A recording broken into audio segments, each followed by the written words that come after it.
नमस्कार, जनता टॉकीज देख रहे हैं आप। यूँ तो बिहार में वर्तमान में चुनाव नहीं है, न ही देश के स्तर पर कोई चुनाव है, लेकिन रणनीति चुनाव को लेकर के बन रही है। परिस्थिति ऐसी बनी हुई है पूरे देश के राजनीतिक गलियारों में, जिससे ऐसा आभास हो रहा है कि चुनाव जल्द ही होने वाले हैं। बिहार में बिना चुनाव के ही सत्ता परिवर्तन हुआ है और हम सभी इस बात का गवाह बने हैं। हमने देखा कि कैसे बीजेपी के साथ नीतीश कुमार जी चुनाव लड़ते हैं, एनडीए में रह करके चुनाव लड़ते हैं 2020 के विधानसभा का, लेकिन 2025 तक का कार्यकाल नीतीश कुमार जी एनडीए के साथ पूरा नहीं कर पाते हैं और विपक्ष में जो पार्टी थी, जो चुनाव के बाद सबसे बड़ी पार्टी बनकर के उभरी थी, हम राजद की बात कर रहे हैं, उनके साथ जाकर के नीतीश कुमार जी गठबंधन करके सरकार बना देते हैं। लेकिन सरकार बनने के बाद अब हालात बदले बदले से हुए हैं। सरकार बनी, मजबूती से बनी और सरकार चल रही है बिहार में अच्छे से, लेकिन इसके बावजूद अब जो है समीकरण बनना शुरू हो गया है। और अगर बात करें राजद और जनता दल यूनाइटेड की, तो दोनों ने आपस में बंटवारा कर लिया है। बंटवारा किस चीज़ का? दोनों ने अपने अपने एजेंडे का बंटवारा कर लिया है और मामला 50-50 पर हुआ है। आपको याद होगा कि जब नीतीश कुमार जी एनडीए में थे, उस समय कोऑर्डिनेशन कमेटी को लेकर के लगातार मांग की जा रही थी। एनडीए में नीतीश कुमार जी की पार्टी जनता दल यूनाइटेड के अलावा हिंदुस्तानी अवाम मोर्चा और वीआईपी पार्टी भी प्रमुख घटक दल के रूप में थी और जीतन राम मांझी जी के द्वारा लगातार कोऑर्डिनेशन कमेटी बनाए जाने की मांग की जाती रही है पहले से एनडीए में। और यह कहा जाता है कि नीतीश कुमार जी अपनी बात अगर किसी से कहवाते हैं तो उसमें सबसे प्रमुख जीतन राम मांझी जी की पार्टी हिंदुस्तानी अवाम मोर्चा का ही नाम आता है। ऐसा कहा जाता है कि नीतीश कुमार जी के जो मन की बात होती है वह हिंदुस्तानी अवाम मोर्चा पार्टी रख देती है एनडीए के सामने में।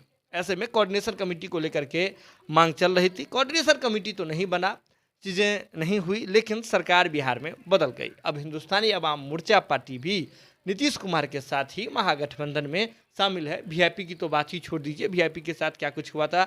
बीजेपी ने उनके विधायकों पर किससे धावा बोल दिया, चारों विधायकों को एक साथ अपने पाले में कर लिया, ये हमने देखा था। बिहार की राजनीति ने सब कुछ को देखा है, बिहार की जनता ने हर चीज़ को देखा है। अब ऐसे में अब जब नीतीश कुमार जी महागठबंधन में हैं, तो यहाँ भी 50-50 का जो फार्मूला है वह तय हो गया है। कैसे? तो 50-50 का फार्मूला को लेकर के नीतीश कुमार जी ने जो रणनीति बनाई है, उसके अनुसार जो 2025 जो है वह आरजेडी के हिस्से में है। 2025 को लेकर के आरजेडी तैयार हो रही है और 2024 जदयू के हिस्से में आई है। जदयू और हम मुख्य रूप से जदयू और आरजेडी की ही बात करते हैं। तो 2024 में दरअसल लोकसभा चुनाव होना है और ऐसे में जदयू का अगर आप अभी प्राइम फोकस देखिएगा तो आपको दिखेगा कि वे देश के स्तर पर, राष्ट्रीय स्तर पर चुनाव को लेकर के जदयू तैयारी कर रही है।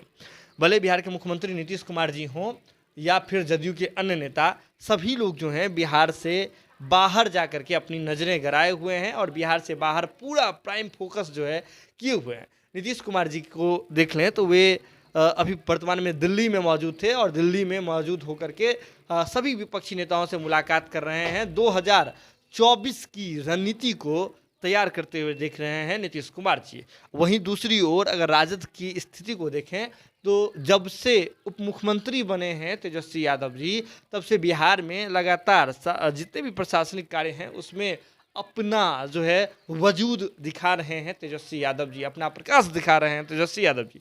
आपने देखा होगा कि बिहार में कैसे पीएमसीएच, जो बिहार का सबसे बड़ा सरकारी अस्पताल कहा जाता है, तो पीएमसीएच में आधी रात तेजस्वी यादव जी पहुंचते हैं और आधी रात में जाकर के धावा बोलते हैं और अधिकारियों को निर्देश देते हुए दिखते हैं। और पीएमसीएच के लिए आपको पूरे बिहार के सभी स्वास्थ्य व्यवस्था को चुस्त दुरुस्त करने के लिए 2 महीने का 60 दिन का एक अल्टीमेटम भी देते हैं, अधिकारियों से बैठक करते हैं और अधिकारियों पर बिगड़ते हुए वो वीडियो जो है सोशल मीडिया पर अपलोड करते हैं तेजस्वी यादव जी कि कैसे वे अधिकारियों की क्लास लगा रहे हैं, कैसे 60 दिन का अल्टीमेटम दे रहे हैं। तो कहीं ना कहीं तेजस्वी यादव इन तमाम चीज़ों से अपनी छवि मजबूत करना चाहते हैं 2025 के लिए। और इंटरनली जदयू और राजद की बात करें तो दोनों में एक बंटवारा हो गया है। एक बंटवारा के अलावा अगर कहें तो एक सहमति बन गई है कि 2024 आपका, 2025 हमारा, और उसी को लेकर के अभी से ही तैयारी शुरू हो गई है।